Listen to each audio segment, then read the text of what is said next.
ننګرهار کې د ډنګې د پیښو درېدل، خلک د دې ناروغۍ مخنیوی غواړي. سلام، ستړي مشئ، زموږ یوټیوب چینل ته په خیر راغلاست. د لا ډېرو معلوماتو لپاره زموږ یوټیوب چینل سره سبسکرایب کړئ. په ننګرهار کې د ډنګې تبې له درېدلو وروسته په افغانستان پلازمینه کابل کې هم خلک اندېښمن کړي دي. د ننګرهار ولایت اوسیدونکی امید چې یو اونۍ مخکې په ډنګې تبې اخته شوی و، وایي زړه بدوالی د عضلاتو او د سترګو درد د ناروغۍ نښې دي. امید وایي په ننګرهار کې د حشراتو زیاتوالی لامل شوی چې د دې په ناروغۍ اخته شي.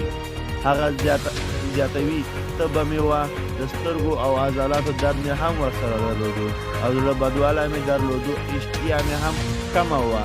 دې ناروغۍ څو ورځې په تکلیف کړی وم. د خلکو مې غوښتنه دا ده چې خپلې ناروغۍ ته پام وکړي. په ننګرهار کې د ماشو او نورو حشراتو ډېر دي، په دې خاطر موږ باید وقایوي تدابیر لرو.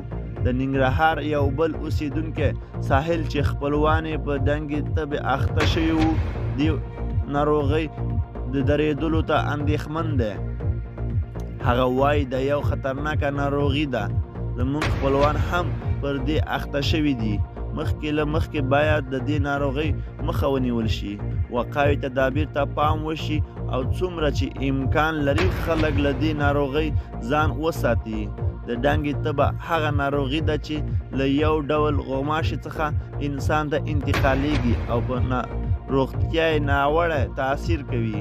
د نړۍ د روغتیا سازمان څېړنو پر بنسټ وقایوي او مخنیوی د دې ناروغۍ د کمېدلو لپاره غوره لاره ده، ځکه ځانګړې درملنه نه لري تر اوسه.